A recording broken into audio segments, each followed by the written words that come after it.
Police वाली बहू का गुंडे से भरा ससुराल। बस अब बहुत हुआ। मैं आप लोगों की हरकत और बर्दाश्त नहीं कर सकती। अपने बारे में ना सही, लेकिन जरा मेरे बारे में तो सोचिए। आप लोगों की वजह से मेरी भी कितनी बेइज्जती होती है। यहाँ तक कि पुलिस स्टेशन में भी सारे कांस्टेबल और जो मुझसे नीचे पोस्ट में काम कर रहे हैं वो भी मुझ पर हंसते हैं। तो कोई अगर हमसे फालतू बोलेगा तो छोड़ें कैसे? अब तुम ही बताओ, अगर कोई तुमसे उल्टा पुल्टा बोलेगा तो तुम छोड़ दोगी? जवाब देना और मारपीट करना, इनमें बहुत फर्क है। अगर आप लोग नहीं सुधरे ना तो कहीं ये ना हो जाए कि बहू होकर ही मुझे अपने ससुराल वालों के हाथों में हथकड़ी पहनानी पड़े। इतना कहकर साक्षी गुस्से में अपने कमरे में चली जाती है। आखिरकार ऐसा भी क्या किया था साक्षी के ससुराल वालों ने, जो साक्षी उनसे इतनी परेशान हो चुकी थी कि खुद ही अपने ससुराल वालों को जेल में बंद करने की धमकी दे रही थी। आइए इसे जानने के लिए कहानी में आगे बढ़ते हैं। साक्षी, तूने तो मेरी नाक में दम करके रख दिया है। ये तेरे लिए 8वां रिश्ता आया था, लेकिन तूने इसे भी मना कर दिया। अरे माँ, मैं भी आपको समझा समझा कर थक चुकी हूँ। मुझे किसी मामूली लड़के से नहीं बल्कि एक पुलिस ऑफिसर से शादी करनी है। जिस तरह मैं पुलिस ऑफिसर हूँ, मेरा हस्बैंड भी पुलिस ऑफिसर ही होना चाहिए। तो आप मेरे लिए कोई ऐसा रिश्ता ढूंढिए जिसमें लड़का पुलिस ऑफिसर हो। ठीक है, अब मैं चलती हूँ।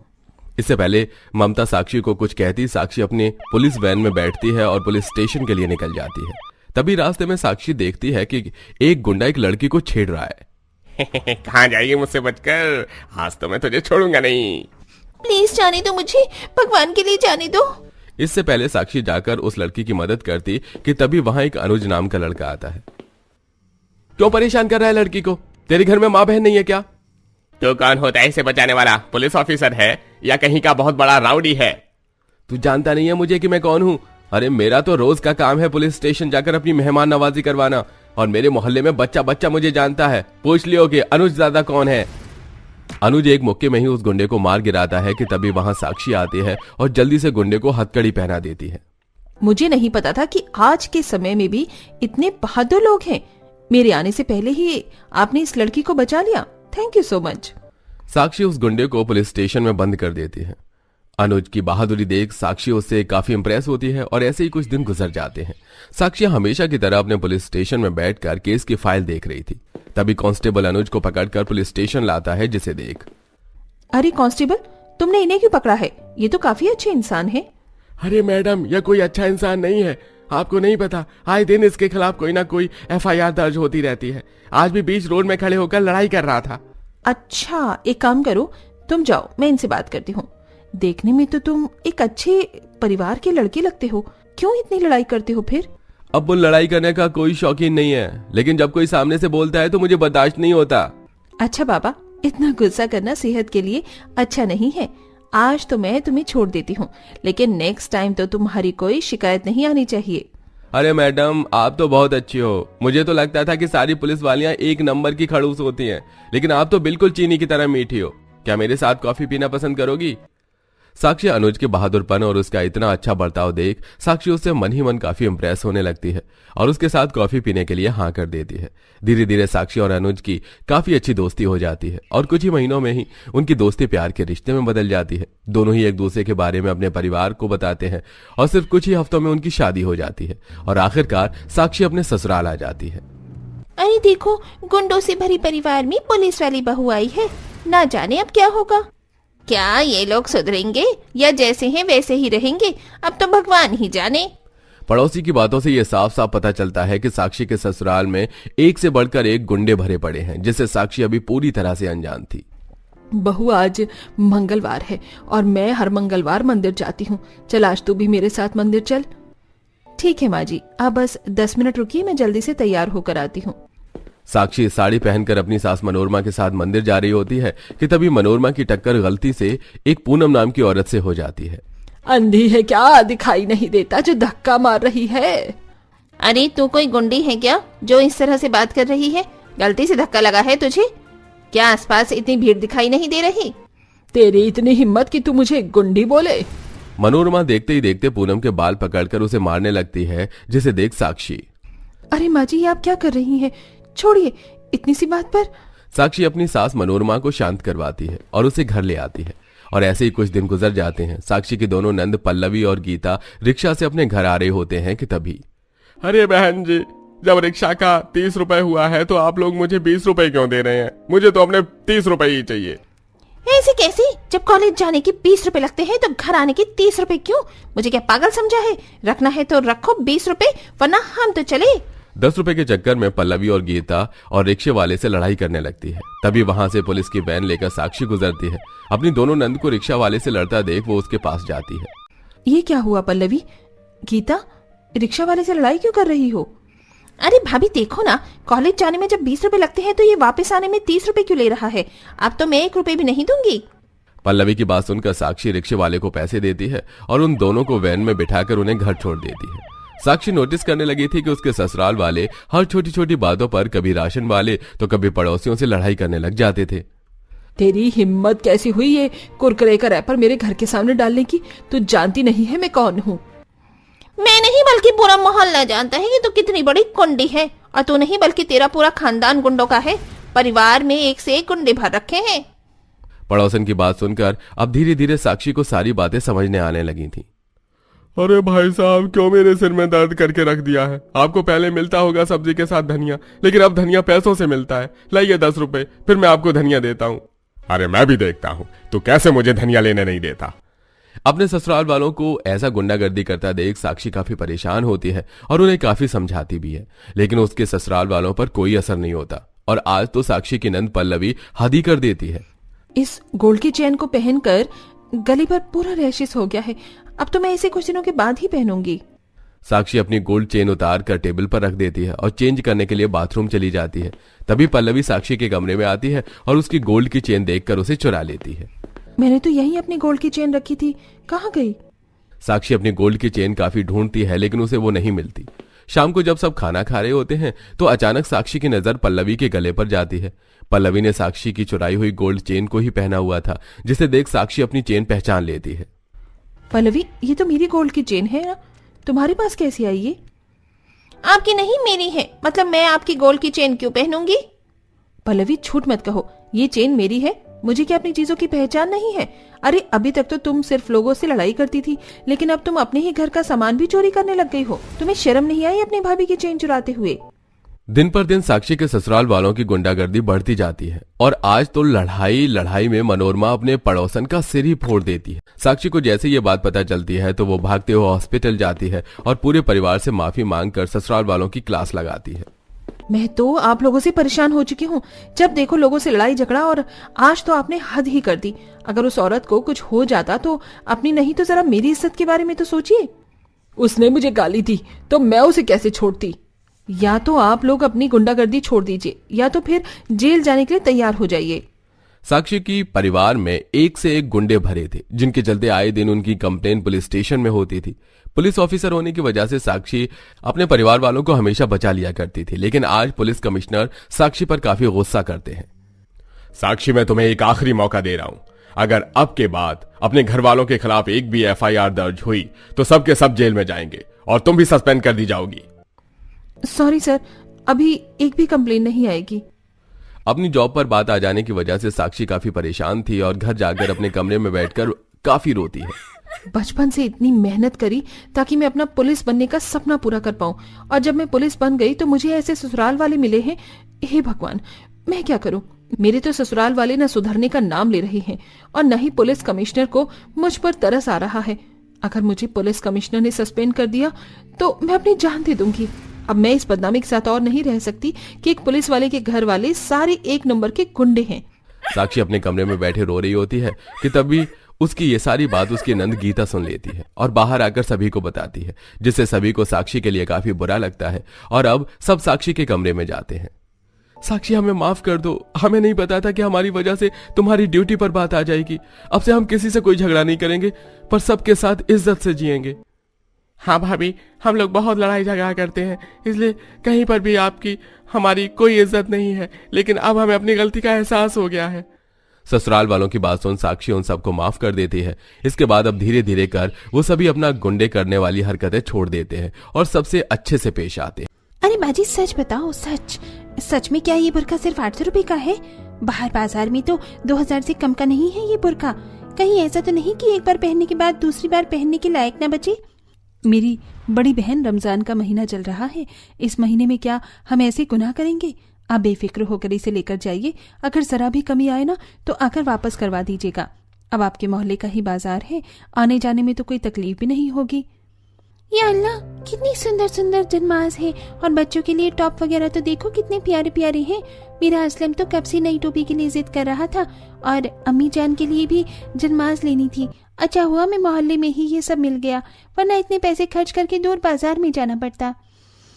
देखा जया, हमारी मोहल्ले में बाजार शुरू करने का फैसला मोहल्ले की औरतों को कितना फायदा हो रहा है। छोटी मोटी चीज के लिए अब ज्यादा दूर नहीं जाना पड़ता। सभी दुकानों पर कितनी ज्यादा चहल पहल है। चलो इस रमजान कुछ तो अच्छा हुआ। राशि, मुस्कान, जोया, तमन्ना और जमजम, इन पांचों बहू ने कुछ वक्त पहले ही अपने मोहल्ले में छोटा सा बाजार शुरू किया था, जो देखते ही देखते अब काफी बड़ा हो गया था। जहां पहले बाजार में सिर्फ पांचों बहुएं बैठी थीं, तो वहीं अब इस बाजार में कई सारे लोग आकर अपना सामान बेच रहे थे, जिससे इस मोहल्ले के लोगों को पूरे रमजान में काफी आसानी होती। तो चलिए दोस्तों, आज हम इस कहानी से इन पांचों बहू की अपने मोहल्ले में बाजार शुरुआत करने की एक छोटी सी कहानी को जानते हैं।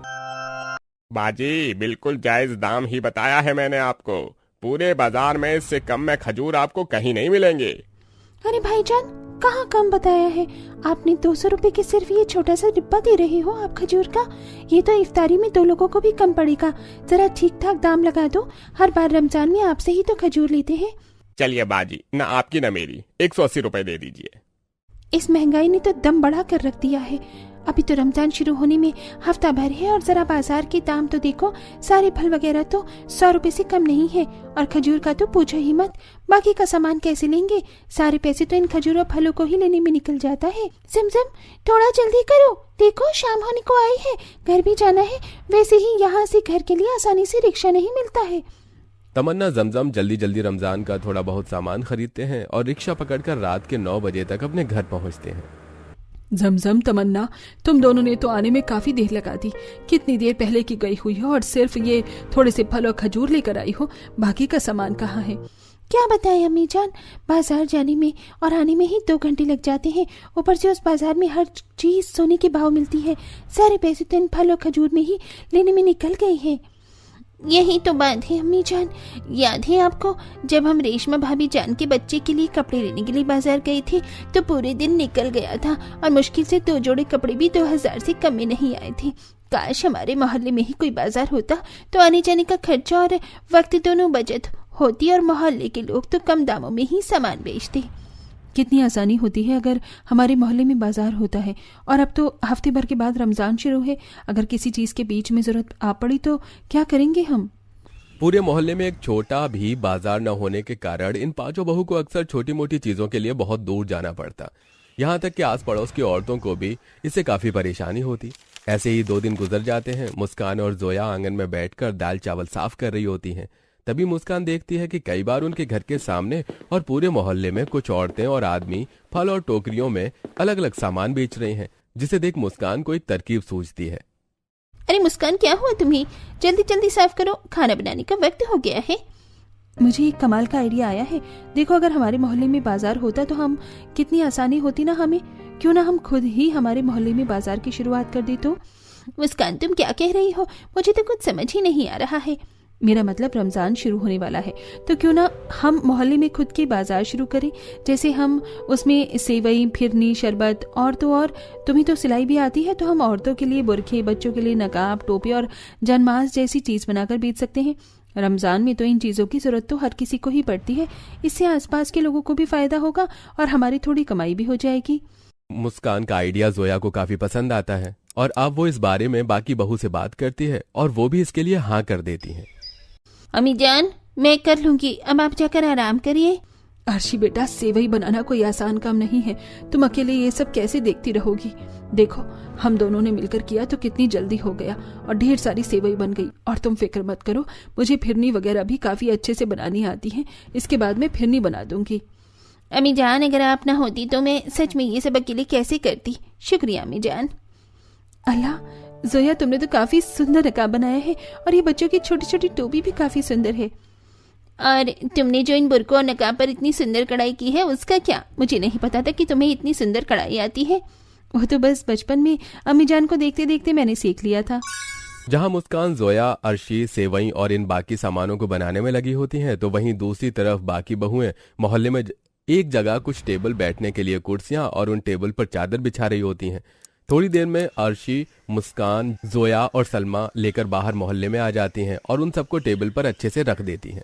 और थोड़ी देर में कुछ औरतें उन लोगों के पास आती हैं।